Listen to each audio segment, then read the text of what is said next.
bahwa nanti wilayah jalur Gaza itu yang sekarang jadi puing-puing karena perang, dia akan bersihkan dan dia akan bangun menjadi seperti Rivera gitu ya. Jadi dia akan bangun dan dia akan bikin itu menjadi tempat di mana ada banyak pekerjaan, di mana ribuan job itu akan ada di sana, orang-orang akan bisa hidup dengan baik dan nyaman. Nah, untuk itu yang lebih sulit diterima oleh banyak orang adalah dia mengusulkan akan relokasi dari penduduk Palestina. Shalom saudaraku, kalau saudara mengikuti berita-berita dunia hari-hari ini, maka yang paling viral adalah pernyataan dari Presiden Donald Trump yang mengatakan bahwa dia akan mengambil alih jalur Gaza dan membangunnya kembali, bahkan dia katakan itu akan menjadi seperti Riviera. Riviera itu apa tuh saudara? Riviera adalah sebuah hotel yang sangat termasyhur di Las Vegas. Jadi pada waktu itu Las Vegas sebagai wilayah yang sangat gersang, wilayah padang gurun, kemudian ada orang yang membangun akan sebuah tempat judi, hotel yang tempat judi, saudaraku ya, kasino, yang namanya Hotel Rivera, itu tahun 50-an. Dan ya hotel itu akhirnya berdiri dan menjadi sebuah hotel yang sangat mewah pada zamannya, saudaraku. Dan kita tahu latar belakang dari Donald Trump sendiri, dia adalah orang yang memiliki akan sebuah kasino, tempat hotel kasino di Las Vegas, ya. Caesars Palace itu adalah miliknya Donald Trump. Jadi, saudara, dia menyebut itu bahwa nanti wilayah jalur Gaza itu yang sekarang jadi puing-puing karena perang, dia akan bersihkan dan dia akan bangun menjadi seperti Rivera gitu ya. Jadi dia akan bangun dan dia akan bikin itu menjadi tempat di mana ada banyak pekerjaan, di mana ribuan job itu akan ada di sana, orang-orang akan bisa hidup dengan baik dan nyaman. Nah, untuk itu yang lebih sulit diterima oleh banyak orang adalah dia mengusulkan akan relokasi dari penduduk Palestina yang tadinya menempati Gaza, yang sekarang mereka jadi pengungsi di berbagai tempat di wilayah mereka sendiri itu, saudaraku ya. Jadi mereka jadi pengungsi dalam negeri, karena mereka mau keluar negeri juga nggak bisa. Ya, seperti apa sih Gaza Strip yang terkenal itu, saudaraku ya, saat ini menjadi pusat berita. Kita lihat, saudara, akan petanya, ya, bisa ditampilkan petanya. Nah, kalau saudara lihat di dalam peta itu, panjang dari Gaza Strip itu adalah 41 km atau 25 mile. Lebarnya itu kalau yang sempit itu 6 km, kalau yang lebar itu terlebar itu 12 km. Sehingga total kira-kira dari seluruh luasan Gaza Strip atau jalur Gaza itu adalah 365 km persegi. Nah, jadi luasnya kira-kira mirip dengan luas Las Vegas, saudaraku, ya. Jadi Donald Trump menyebut Rivera itu karena dia tahu ini luasnya kira-kira sama, dan sekarang puing-puing nanti bisa dibangun menjadi suatu tempat pemukiman yang mewah dan indah. Nah, ketika ditanya siapa yang akan menghuni, dia bilang seluruh dunia boleh, orang-orang Palestina juga boleh, begitu ya. Nah, itu adalah niat atau rencana dari Presiden Donald Trump yang responnya pasti adalah ketidaksetujuan dalam negeri, ada yang tidak setuju di luar negeri, apalagi saudaraku ya. Mesir dan Yordania yang dikatakan itu sebaiknya mereka menerima akan para pengungsi ini untuk direlokasi dan kemudian mereka dibangunkan akan tempat pemukiman yang layak, itu kata Donald Trump.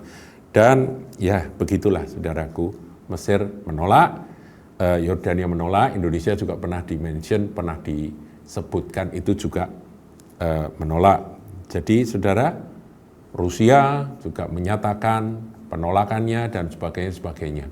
Tapi Presiden Donald Trump ini terus jalan dengan rencana dan niat tersebut, yaitu membersihkan akan jalur Gaza dari puing-puing, membangun kembali, dan untuk itu semua penduduk lama akan direlokasi. Kira-kira seperti itulah berita yang hari-hari ini viral. Tadi sudah saya sebutkan saudaraku, luas dari jalur Gaza itu memang mirip atau dekat dengan seluas akan Las Vegas gitu ya. Nah sekarang jumlah penduduk, saudara ya, jumlah penduduk Gaza tentunya sebelum perang ya, dan sampai sekarang mereka masih ada di dalam. Mereka tinggal di kemah-kemah begitu ya. Jumlah penduduknya 2,23 jadi 2.230.000 jiwa. Kemudian sejak 7 Oktober 2023 terjadi perang antara Hamas dan Israel, dan yang jadi korban adalah kota Gaza dan kota-kota di jalur Gaza itu jumlah penduduknya yang meninggal ada kurang lebih 27.000 jiwa. Ini menyedihkan sekali, ini adalah tragedi kemanusiaan, saudaraku. Kita tidak melihat politik, tapi kita melihat ini sebagai tragedi kemanusiaan. Nah, kemudian 80% dari mereka menjadi pengungsi. Ngungsinya di mana? Ya mereka ngungsi di tempat-tempat yang tidak diserang. Ya tentunya itu tempat-tempat kosong, ya, mereka mendirikan tenda-tenda begitu ya. Ngungsi di sini, ngungsi di sana, 100.000 itu mengungsi di Rafah, kemudian 100.000 itu di utara, ya gitu mereka ada di sana, saudara, ngungsi. Nah, apa kata firman Tuhan, saudaraku, mengenai peristiwa yang menyedihkan yang terjadi di Gaza ini? Ada hamba Tuhan yang meneliti akan nasib dari Gaza di dalam Alkitab. Saudara, rupa-rupanya memang Alkitab banyak mencatat akan nama Gaza ini. Karena dulu Gaza itu adalah wilayah orang-orang Filistin. Saudara jangan salah sangka ya, Filistin itu beda dengan Palestina yang sekarang. Jadi Filistin itu adalah penduduk yang datang dari Pulau Kreta, ya jauh ya pada zaman sebelum raja-raja itu mereka itu menyeberang dari daerah Pulau Kreta sana dan mereka tinggal di pesisir Laut Mediterania itu. Itulah bangsa Filistin. Ya, salah satu yang terkenal adalah Goliat ya, yang dikalahkan oleh Daud itu orang Filistin, saudaraku. Nah, orang Filistin sendiri, bangsa Filistin sendiri ini sudah musnah, sudah nggak ada, tentunya sudah berkawin campur dan sudah nggak ada bangsa Filistin. Jadi kalau saudara tanya apakah orang Palestina sekarang itu adalah keturunan mereka, enggak, saudaraku. Orang Palestina ini cerita lain. Ini adalah penduduk yang datang dan menempati akan lokasi-lokasi tersebut ketika orang-orang Yahudi diusir dari tanah mereka. Jadi itu sejarahnya, saudara. Nah sekarang kembali kepada firman Tuhan. Ya, kita akan lihat di dalam Amos 1 ayat 6-7. Itu ada tentang Gaza, nubuatan tentang Gaza. Beginilah firman Tuhan, ini ayat 6, saudara. Karena 3 perbuatan jahat Gaza, bahkan 4, aku tidak akan menarik kembali keputusanku. Oleh karena mereka telah mengangkut ke dalam pembuangan suatu bangsa seluruhnya untuk diserahkan kepada Edom. Saya coba cari akan makna dari ayat 6, Amos 1 ayat 6 ini, dari berbagai perbandingan terjemahan. Saudara, jadi gini, Gaza itu berbuat jahat, melakukan kejahatan, begitu ya. Kemudian apa yang mereka lakukan itu di situ dikatakan bahwa mereka menawan akan orang-orang Ya, ini gambaran ini tentunya yang ditawan adalah umat Tuhan, yaitu orang-orang Yahudi, orang Israel ditawan, kemudian diangkut ke dalam pembuangan dan dijual atau sebagai budak gitu ya, saudara, dijual ke Edom. Nah, ini peristiwa ini tentunya pernah terjadi dulu ketika bangsa Filistin masih ada, karena Amos ini perjanjian lama, saudaraku. Jadi orang-orang Filistin itu melakukan serangan kepada orang-orang Israel, kemudian menawan akan satu komunitas, dan tawanan ini dijual ke Edom, begitu ya. Dan itu yang mengakibatkan hukuman itu dijatuhkan atas Gaza, dan hukumannya ada di ayat 7.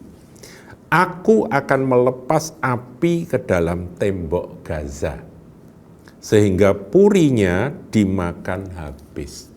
Saudaraku, banyak penafsir Alkitab, karena Alkitab ini kan sebuah kitab nubuatan ya. Ada yang mengkaitkan akan ayat ini dengan peristiwa yang hari-hari ini terjadi, yaitu Gaza benar-benar dimakan oleh api, yaitu bom-bom yang berjatuhan dan menghancurkan akan puri-puri mereka. Jadi bangunan-bangunan megah mereka itu hancur total. Saudara, ini adalah hal yang menyedihkan, mengerikan. Menghancurkan itu memang lebih mudah daripada membangun, saudaraku ya.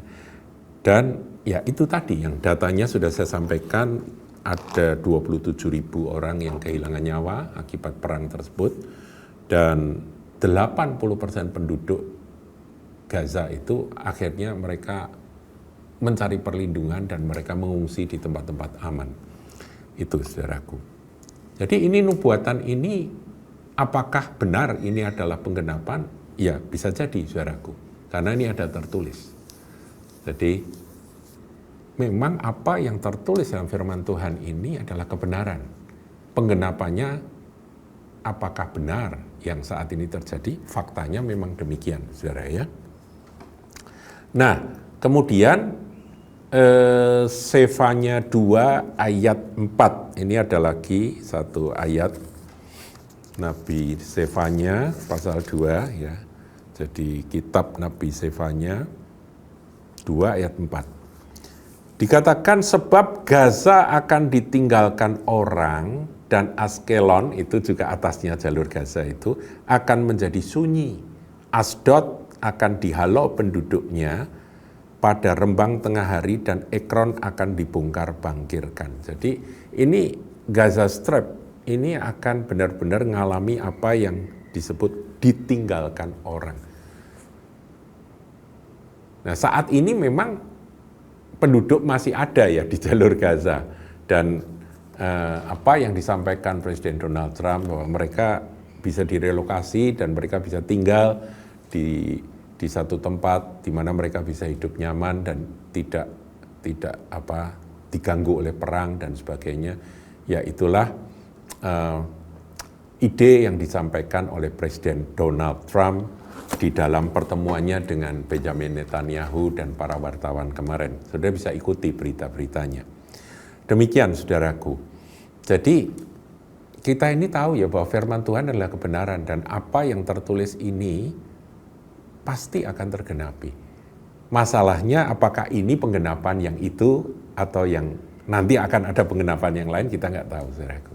Jadi kita wait and see, sambil tentunya kalau yang namanya tragedi kemanusiaan, kita sebagai gereja Tuhan, sebagai umat Tuhan, kita tetap berdoa bagi yang terbaik.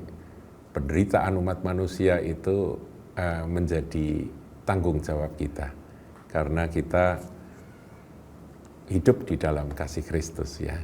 Tetapi bagaimanapun juga apa yang tertulis ini memang harus tergenapi, saudaraku. Demikian, saudara, sedikit tentang Gaza Strip atau jalur Gaza. Tuhan Yesus memberkati.